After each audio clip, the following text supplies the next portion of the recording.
Hi, have you ever looked at an object and it automatically reminds you of someone? That the object connects with the person either by their personality, any aspects they have, or any strengths that has to do with the meaning of the object. Whenever I look around this room, I see a lot of objects that I could easily point out and say this object symbolizes this person because of this character trait. For example, art brushes. Art brushes create art and they bring joy into life.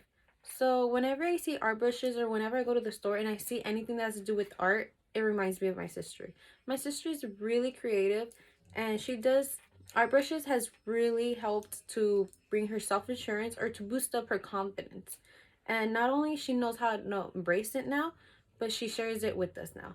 So an example was whenever every year we have a family reunion to memorize my grandparents' death. So this year, because of the pandemic, we didn't reunite this year.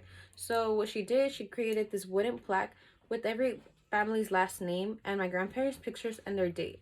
So she gave that every family that, so it would make this year even more memorable since we couldn't get all together, and it was a really nice gesture of her to make that. And now that she knows how to embrace herself, she shared it with us, and now she has more time with us and has to have that confidence and assurance that she can help others, which brings to the second object that reminds me of her, which is the clock. The clock is, she's there for us. Her phrase is, I'll be there for you 24/7. So she has time for us anytime of her clock.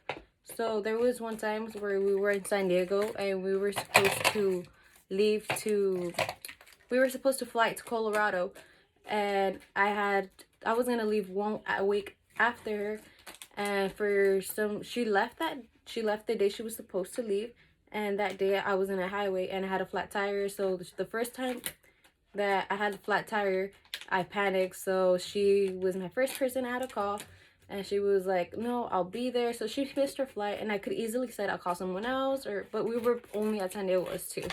So she was like, "No, I'll be more rest peacefully if I go and I make sure that you're safe and sound." So then she did come for me and we fixed it, and then she left that week with me so I wouldn't leave alone to Colorado. So I thought it was really nice of her to come and still miss her flight and made time of herself, and then still made more time of herself to go with me till the next week. Now, the third object that reminds me of her is a butterfly, because she has grown a lot through a lot of times, and she had to grow a lot of thick layer of skin like the caterpillars, and then she finally knew how to grow herself. And one experience that just made me feel like she's a strong woman, and every time she fell and knew how to pick herself up, was that I work as a kids party pals entertainment. So I was really shy at first, and she was like, "Unita, you're gonna fail, but you're gonna know that you gotta keep trying and trying, and you're gonna make it." So she's a very strong person and persistent, that she knows that after so many tries, you're gonna make it. And yes, I think now she's a beautiful butterfly, and these three objects symbolizes her in a really good way.